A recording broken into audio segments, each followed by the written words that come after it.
Okay, everyone, welcome to this lecture. If you remember, we left our discussion on the strategy, how strategy is a fundamental element of today's competitive markets, why businesses work on strategy, why there are some strategic tools that are being used by businesses, and of course, the scenario which has been emerging over the past couple of decades, especially related to companies that are coming up with disruptive strategies that are completely changing the landscape. They also improve our understanding of how things can be modified in the business environment to have better outcomes. Now, that strategy discussion helps us to formulate a, a set of goals or objectives for a business. If you critically look into the business operations, you will find out that there are certain steps that are being followed, there are certain procedures that are being followed. So, management by objectives has some principles and some processes that are a part of the overall scheme that mostly managers help to lead and employees to pursue in order to achieve the common goal. Now, strategic marketing helps us to achieve those marketing goals that help to eventually accomplish the mission of an organization. So, in that respect, mission is one of the most important statements. It provides a direction to the business that in which direction our strategies should be pursued. And also, that particular statement is then translated into smaller steps, smaller objectives, short term objectives. Because in order to achieve long term objectives, you need to create robust processes that can move the organization from the point where you are to a desired situation. So, for a marketing department, usually the most important document in this respect, which explicitly states that what are the objectives and how to achieve those, what are the basic tactics that will be used in order to achieve the fundamental objectives of marketing, that is called marketing plan. All right. So, marketing plan has a fundamental importance. It's paramount when we talk about marketing objectives and marketing processes in a business. Again, it has to be a smart plan, it has to be realistic, it has to be measurable, time bound, and it has to be in comparison to a particular benchmark, because you cannot evaluate any performance if there is no benchmark existing before you. So, in order to evaluate the way you work, your performance, you have to outperform some kind of benchmark. And for example, companies do have specific objectives, and some examples may include a percentage increase in the market share. For example, a particular telecommunication company might has an objective for for a couple of years, for this year and the next year, that we want to increase our customer base by 5%. And this percentage increase can also be attached to your revenue, that we want to increase the net income of the organization to by this much percentage. And mind this, that when we compare a percentage increase in the number of customers, that is very much different from the percentage increase in the revenue. The reason for that is your increase in customers may bring more business to your organization, but it does not necessarily guarantee a particular percentage increase in your revenue, right? So again, when we have a particular marketing orientation, as discussed in our previous lectures, that some organizations focus on consumers, their customers and consumers, rather than focusing on the product design and the service design of the organizational operations and organizational scheme of work. Now, there are difficulties while planning for marketing endeavors if you do not have an integrated marketing communication system, within the organization and outside of the organization with different stakeholders. You have to have that communication system in place to collect the feedback and review it, and eventually have a comparison between the different types of requirements that you list down from that feedback, that should be matched with the strengths and opportunities that the organization has. Strengths, of course, would lie within the organization, and opportunities would lie in the external environment. Once you have mapped all of this, once your SWOT analysis is done, you have your pastel analysis, and you understand what are the strengths and opportunities in front of you, then you define your specific objectives. And there are 5 basic points that you need to take care of. Number one, communicate marketing management philosophy. And this is an internal communication within the organization on different levels. You have the lower management, the middle management, and the upper management. The upper management, the top management will provide the philosophy and the policies related to achieving the common goal, the mission of the organization. And the middle management has to translate all of that into a language which is understood by the lower management, because the lower management would not simply work on motivational speeches, would not only work on philosophical ideas. They need smart goals. They need goals that are realistic, time bound, and they have an, a particular objective in front of them. So they will only understand all of it if the communication is proper, if the communication is complete and concrete. Number two, provide management direction. Leading is a major role of managers. For example, if we talk about management, planning, organizing, leading, and controlling are 4 basic functions that a manager needs to know and to work. So you have to lead your team. The marketing department, the marketing manager, or the chief marketing officer would lead the department in order to provide them proper direction and give them ultimate, list of tasks that they have to perform. One particular thing that you need to take care of is that management and leadership, they have different kind of requirements. Although leadership is a part of the management, but sometimes managers do get involved into nitty gritties. That is not leadership. Leadership encompasses only providing policy and direction. It it tries to avoid the nitty gritties, because in that nitty gritty you might lose the overall picture, the greater picture that should be in front of you while providing the policy to a particular department. So the marketing planning, the marketing plan and the planning process requires a holistic overview of the environment in your working, the industry, as well as the country and other stakeholders that are mostly related with the organization, especially creditors and suppliers. But at the same time, you need to have that particular management by objective focus on the processes and tasks. So first you have a leadership role where direction and policy is the focus, and then once it is set, then you focus on the short-term tactics that you will employ in order to achieve those directions. So number three is motivate employees. Synergetic environments, conducive workplaces, these are the ultimate objectives of a lot of people to create their career orientation towards to. Also, people want growth, they want succession plan. So motivation can come in job security, in monetary terms, in succession plans, as well as conducive work environment.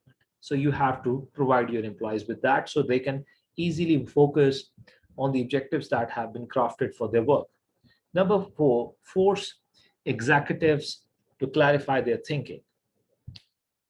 Sometimes there are internal conflicts in the policy making of the organization. The direction is not clear. Sometimes there are conflicting views about a particular process, a particular department, or a marketing plan. So you need to make things clear.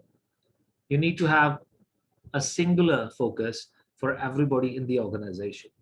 If that is not clear, eventually you will lose your customers.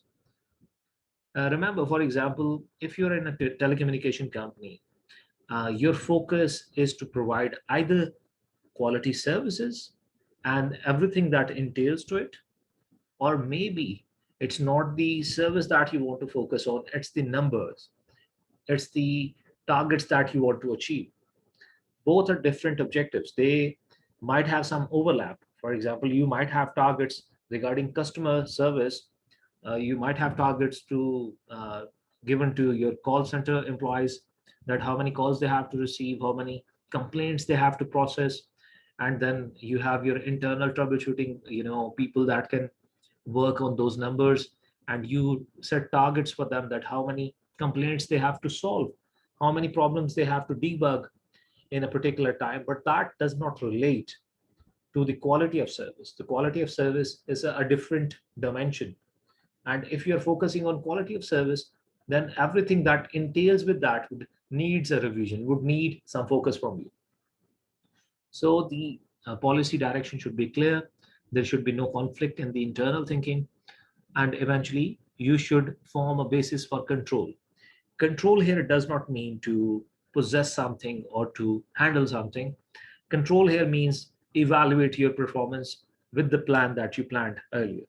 So you have a plan which is the benchmark, that what you wanted to achieve, and then over the time, whatever is being implemented has to be compared with your plan, with the benchmark.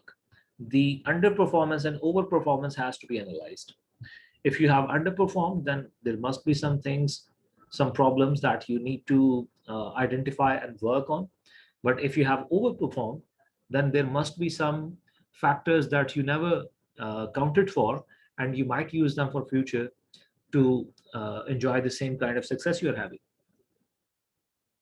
And in the meanwhile, competitive advantage is something which every organization tries to pursue.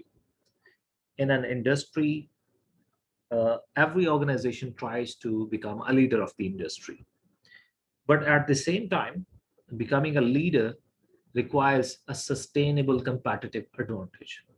A competitive advantage can be temporary.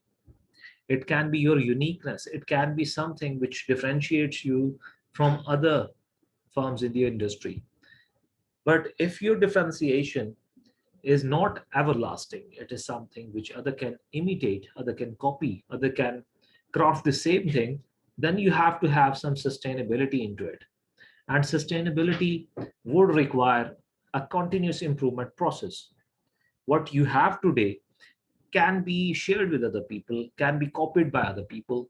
So what you have to do is you have to recreate the processes that provide uniqueness, that provide innovation, that provide uh, an edge on other firms in the industry.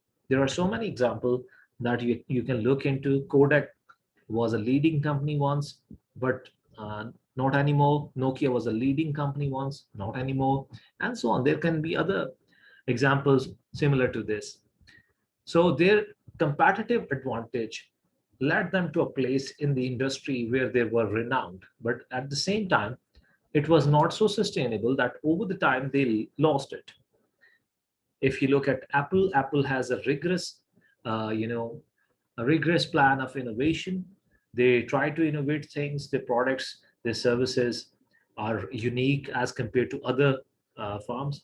At the same time, they try to bring some sustainability into that innovation process, so they can earn more, as well as they can have a competitive edge in the market. But again, there are some products from the company, from Apple, that failed. So competitive advantage does not mean that you have to be successful in every product launch. It means that you have a uniqueness that is not shared by other organizations in the industry. Your competitive advantage can be your lower cost. The product or service which you are providing has the lowest cost attached to it. So you are in the cost leadership domain. You are the leader in the cost management. You have the lowest cost for providing the service or product. Then the product or service itself, the experience which it provides, can be differentiated from other organizations. Now, if you drive a car, the ultimate need that you're fulfilling is to simply commute, to transport from one place to another.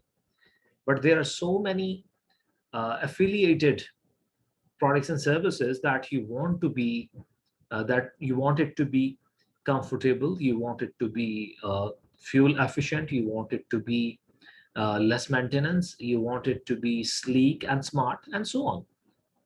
So the experience itself can have a larger meaning for you, can have a perspective which is not provided by any other organization.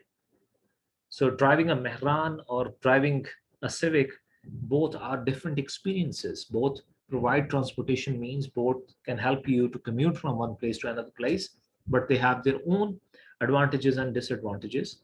So competitive organizations sometimes put those features in the products and services that provide a quality experience, a delight factor to the customer.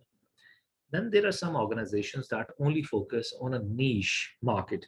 A niche market is a segment which is totally unique as compared to other segments in the market. Let me give you an example. For example, in Pakistan, you might have seen that there are certain type of dresses that are luxury dresses, and they are only tailor made for people who usually wear them on festive occasions. They're not usually used and they are only for festive occasions. So that is a particular niche that the such kind of organizations focus on. Harley Davidson is a motorcycle company, and Harley Davidson has its own niche. There are other motorbikes, there are other heavy bikes, but not every bike is Harley Davidson because of the membership, because of the club affiliations that they have produced, because of the different types of complementary services they provide. So, all of that brings out a package which has developed a niche, a segment in the market which is totally related to a brand, which is recognized by a brand, right? So that is a niche that is focused by Harley Davidson. Again, Nike um, produce sportswear. So that sportswear is uniquely targeted to a particular niche. It's not for everybody. You can have many jogging shoes, but Nike has a different edge. It has its own uniqueness. It has more comfort. It is technology driven. It is made for the purpose. It's just purpose built. So these are the things that niche markets have. These are the features. Okay, so when we talk about cost competition, number one, obtain inexpensive raw material. That's the first thing, that you have a set of suppliers that can provide you timely raw material. They are located at a very close location to your production plants, and they provide you quality raw material on lower costs. For example, Toyota is one example. Toyota has more than 200 suppliers for the different types of spare parts of its cars, but all of them are located within 60 miles radius of Toyota production plants. The reason for that is because number one, they can promptly provide the raw material. There is no warehousing involved. They work on just-in-time inventory. So all of those processes are reducing cost of production. Then create efficient scale of plant operations. Economies of scale is a concept of mass production, bulk production. The reason for that is because you're exhausting the ultimate capacity of those machines and labor that you are engaging in the process of work. Sometimes you exploit these. Sometimes you go into an unethical area, such as Amazon's scandal of using their employees to an extent where they're exhausted. They do not want to work for the Amazon. Amazon nowadays has the highest turnover ratio as compared to the other same kind of organizations such as Tesco and so on. The reason for that is because they're exploiting it to the length which is unethical. But to some extent, if you take out that unethical point out of it, you keep your employees in a workable range, and then you exhaust the capacity of your equipment and machinery, you run multiple shifts, you produce on a mass scale, that will create low cost products. The reason for that is because fixed costs will be spread over a lot of units. Variable cost increases with the activity level of the production, but fixed cost gets spread out as the production level increases. Then design products for ease of manufacturing.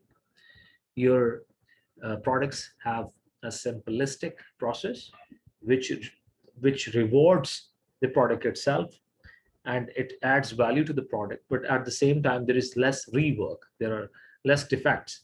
So Six Sigma processes, lean processes can help you to create those kind of products.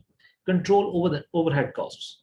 So cost management systems should be in place where information is gathered regarding different cost drivers, cost pools, what are the activities that are related to a particular pool, and which cost pool has more cost attached to it. How can we reduce it? How can we put it to a safety limit where our cost does not go beyond a particular cost structure? So all of that planning will help you eventually to achieve less costly products. Then avoid marginal customers who are not able to negotiate to a level where they can compromise on a price which is nearly to your production price.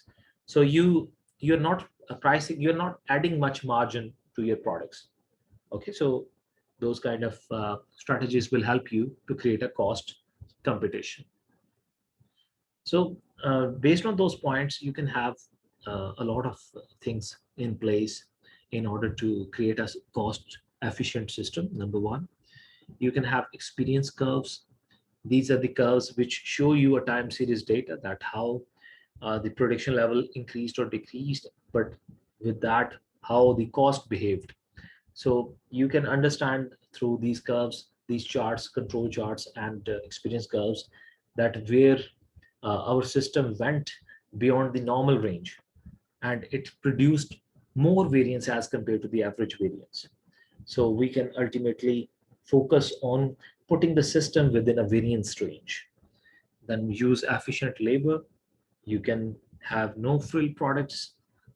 You can have government subsidies if there is an industry which is providing such kind of subsidies. For example, nowadays, petrochemicals, as well as the sanitation products, products that are related to COVID-19, and some of the manufacturing machines related to fabric and cloth.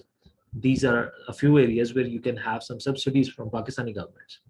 Then product design itself helps you to reduce cost if it is designed in a way. Re-engineering means that you have more automation. You have more, you know, processes that are based on assembly rather than based on manual labor. Then production innovations, the processes that can reduce human effort as well as the cost of the process. Then new service delivery methods where distribution is easy, less costly, that can also help to reduce the cost of product. So based on these factors, you can understand that products can be differentiated. But also, when we talk about differentiation, differentiation is not only based upon the tangible part of the product, but it is a part of the overall experience. For example, brand names matter. Some products do sell only because of their brand names. Coca-Cola has huge brand image. It has a goodwill that is attached to the logo of the company as well as the brand name of the company. Then you have strong dealer network. If your dealer network is so strong that it can push your product to the shelves, to the places where it is visible to the customers, and the dealers recommend your product, then eventually you will have more sales, and that can be one point of differentiation. You must have seen that a lot of advertisement was done by Oppo mobile phone, although they might not have able to see that kind of boom in their sales because of a lot of other issues. But Oppo did a lot of marketing. They placed a lot of promotional stuff and a lot of neon sign in front of a lot of marketplaces. The reason for that was they wanted to gain dealers trust. They wanted to provide more margin, more commission to the dealer. But eventually the dealer or the retailer were unable to create a demand in the market for them. They used to favor the brand. They used to give people uh, a lot of recommendations regarding Oppo, but the prices were so high that because there were other similar models that had lower costs. The sales of Oppo were unable to shoot, right? So that experience tells us that your differentiation is not only about a particular area, but you need to have a complete experience, a complete package, a complete value offering package that can differentiate you from other products and services. Then product reliability. Sometimes people ask for a particular brand. The reason for that is because they want durability and reliability, and they are willing to pay more as compared to cheaper products because they want reliable results from that product. Most of the healthcare products, they require an inbuilt reliability. They have this for granted. They cannot compromise on reliability of their results. So it is important that you purchase such products from the brands that are more reliable. Also, the brand image is important. Sometimes the brand has a social status attached to it, so more people try to buy it. Rado is an example, Mercedes is an example. Although Mercedes nowadays is losing its charm, but again they're trying to revive through innovation.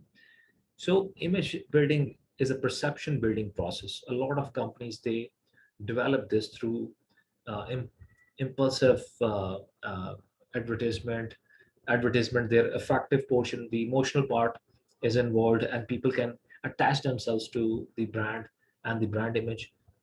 And finally, service in a sense that what kind of customer service you're building into that experience, how you are interacting with the customer, how product is interacting with the customer, what are the after sale services.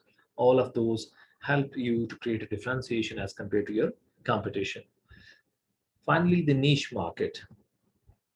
It is used by small companies, not by small companies. It is also used by large companies, but the segment they focus on usually is smaller as compared to other segments because it it is a segment which has particular needs, particular wants. They have a different set of requirements as compared to the general consumer. So you only focus on them, and it may be used in a limited geographical market. So it can also exist in a particular area because in that area those customers are different from other customers that live in other areas. So niche competition can be there. Okay, so as I told you, competition provides you an opportunity to work harder and to come up with those strategies that can differentiate you from other organizations, and in the same time you can have a competitive edge. And that competitive edge requires a certain sustainability so that it provides you growth.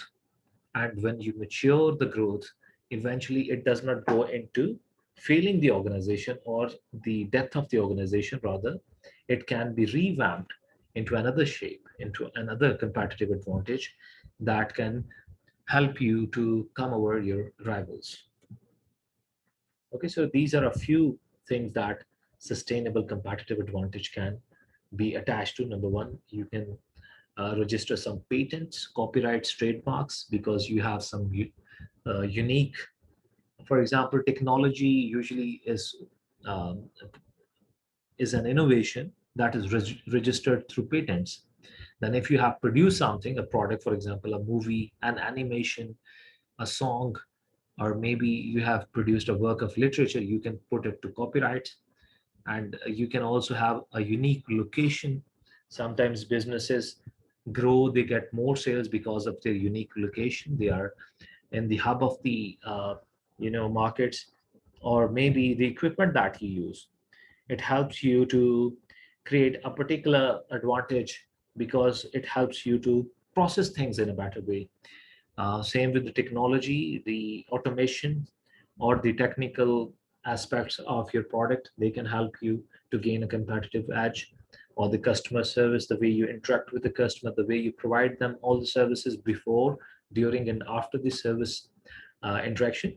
And also the promotional activities. Some organizations, they provide complimentary goods, they provide complementary products in order to create more sales. So that can be your competitive advantage. These are different forms of competitive advantage that can be there. Right. So, as you know, I was telling you that the organization needs to have a strategy, and that strategy needs to be explicit, specific, time bound, realistic, attainable. But there are certain themes to it, and those themes are well studied themes because because Philip Kotler, Peter Drucker, and people like them, they have been studying companies for so long and so in depth study that it is telling us that there are certain themes that are being followed by different organizations that can help multiple businesses, even new businesses, to know that even uh, if multiple variables are combined and then eventually a particular situation is put in front of you, you can tailor it to an extent where you can see that a particular strategy would be feasible for the organization. What about PIA? PIA is a failing organization. Pakistan Railway is a failing organization. What is the future of these organizations? Can become a successful organization? Of course, they can become a successful organization. Again, first, you need to have a SWOT analysis. What are the strengths, weaknesses, opportunities, and threats for those organizations? And then a PESTEL analysis. What are particular political, economical, social, technological, legal, environmental issues that are attached to these organizations? What are different stakeholders that are part of these organizations?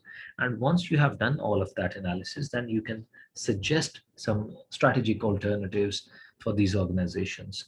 And these are the four basic strategic alternatives that the marketing departments can suggest to the organization. And then the organization has to work on these. Number one, market penetration. If there is an industry where a lot of firms exist, a lot of competition is there, and you understand that the product or service that you produce is already provided by other rival organizations, and you want to enter into a market of the type, then you have to use market penetration. It means already there's an intense competition and you want to penetrate the market. It's nothing new for you, right? So it increase market share among existing customers. There are already existing customers, and you will increase your market share in this market where the customers are available for everyone. Then the second strategy is develop a new market for you, which is the market development strategy. And a similar strategy is product development, where for the existing market, you develop new products. And finally, diversification, where you have a full blown through strategy, including new products and new markets, which is quite difficult to achieve, which is quite difficult to pursue, right? So these four strategies are available for organizations that can have a strategic outlook. For example, if you believe that your product or the firm that you're working in has a type of business which has a lot of competition and the market is saturated, and you want to gain more market share, then penetration is the strategy that you want to use. But if you believe that your strength is innovation, your strength is building new technologies, building new processes, then new product development is the strategy that you should look into. And if your strength is the understanding of the environment, understanding of the customers, and understanding of the new segments of the market, then your strategy should be to go into markets where nobody has gone, where you can identify the needs and wants of the segments that are available over there, and develop new markets for the products that you have. And finally, if your organization has a lot of cash at hand, a lot of expertise that are involved in the innovation and also identification of the market segments, and you believe that you can pull it off, then you should go for those segments where you can produce new products, tailored products for the segments that are nobody was able to tap into, right? So those are the four basic strategies that can be pursued by budding organizations or existing organizations. So this matrix is what we call NSOF strategic opportunity matrix. And the next thing that we try to attach to it is the BCG matrix.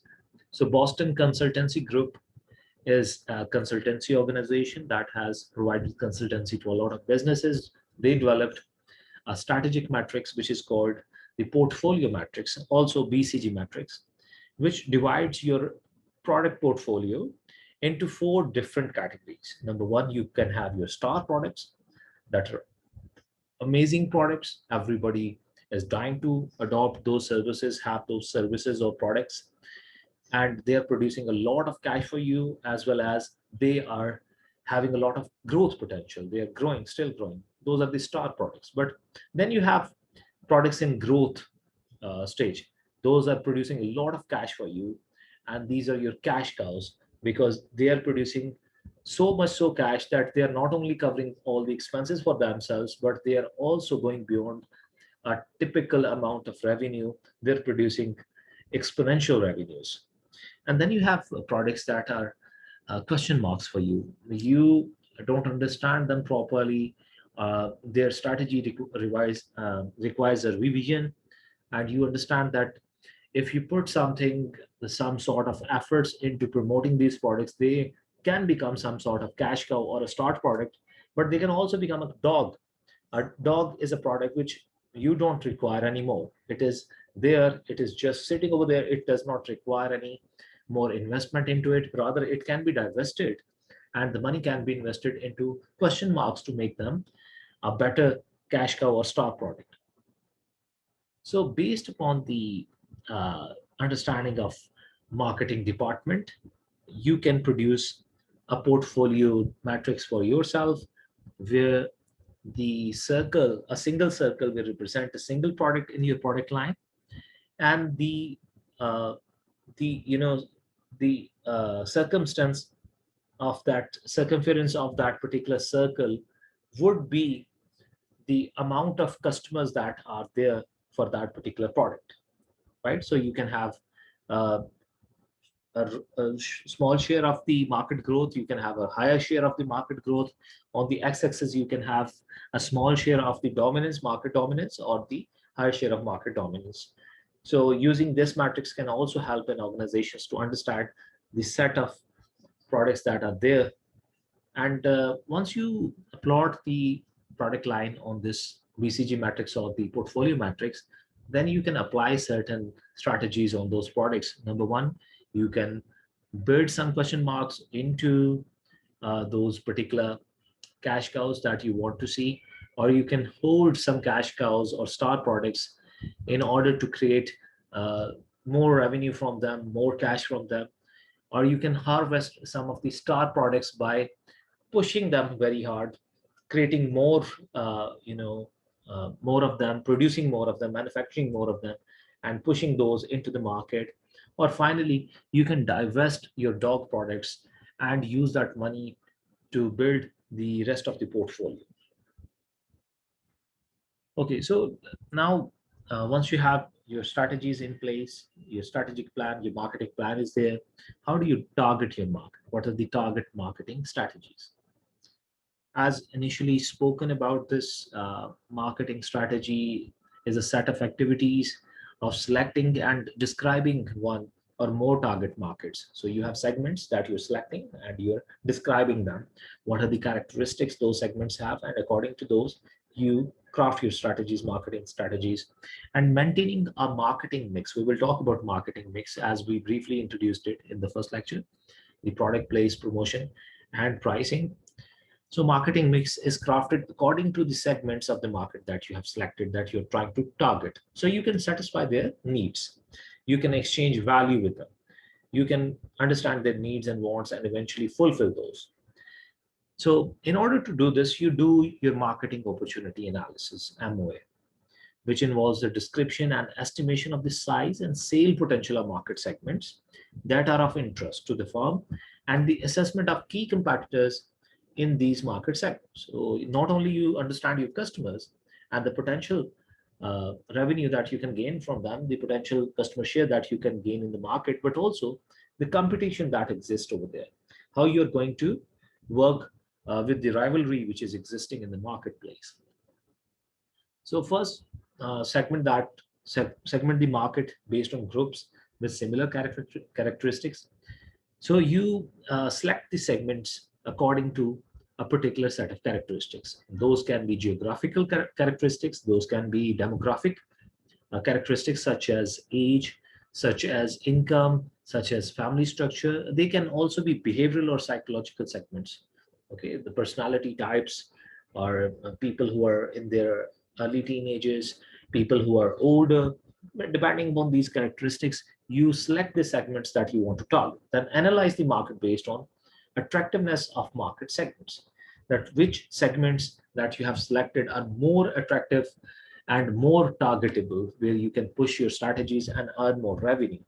Then you select the few of those, or one or more, that you need to target, that you want to communicate to, deliver your value to, right? So appeal to the entire market with one marketing mix.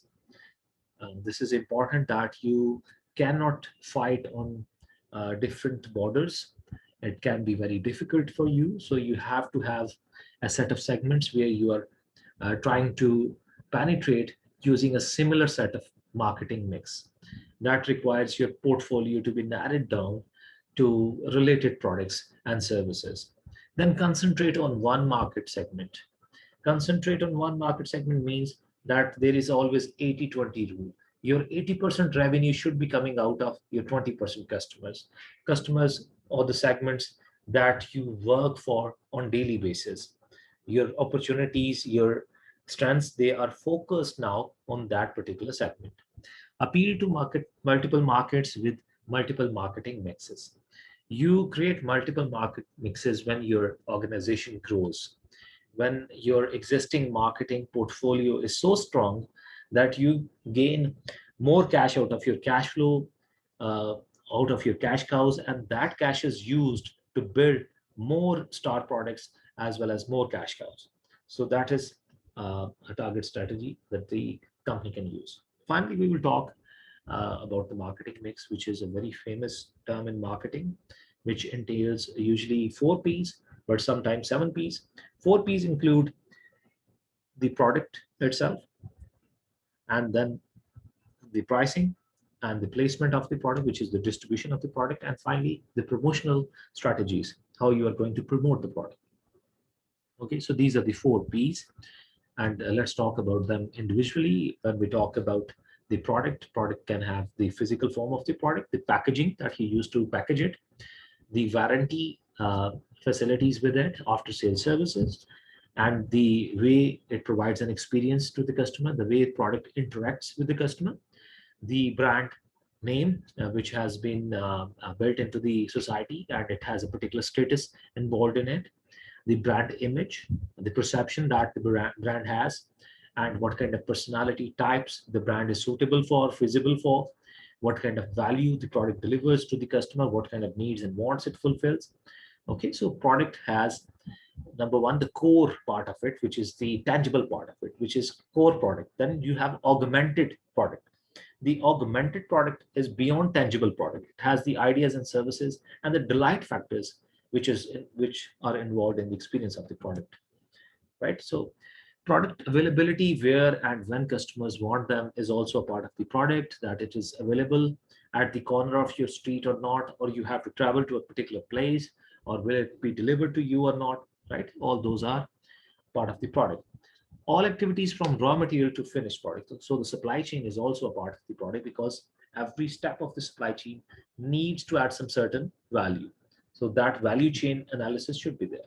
Ensure products arrive in usable condition at designated places where when needed. So sometimes you get products that are forfeit, that are damaged, that are not according to the specifications, that can be damaging for the company and the brand. So product also has place also has those.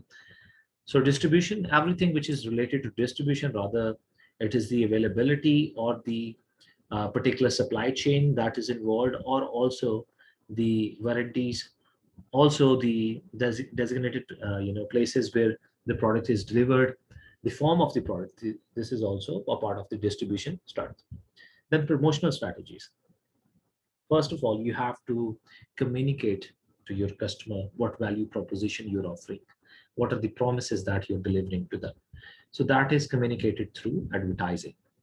Sometimes you not only advertise, but you have a team of people who go and talk to people, pursue them, convince them, negotiate with them that what kind of products and services you're offering. So public relations is a part of it. Sales promotion is a part of it. Sales promotion also includes discounts, the different types of packages you have, buy one get free, get one packages, those kind of things, or a particular percentage of price discount that you offer. And finally, personal selling, where you uh, can email people, you can call people, telemarketing is there, or you can visit them to convince them to purchase your products. So you have to inform people, you have to educate your consumer, you have to persuade them and remind them. All of that happens through advertising, public relations, sales promotion, and personal selling. All of that is a part of your promotional strategy. Finally, pricing. It is very important for an organization to understand that what kind of product needs to be produced, because if you're investing too much into research and development and there is already a product similar to your product or sometimes identical to your product which is available in the market at lower cost, people will not buy your product, because R&D would require a lot of money, and that money will go towards adding more price into your pricing strategy.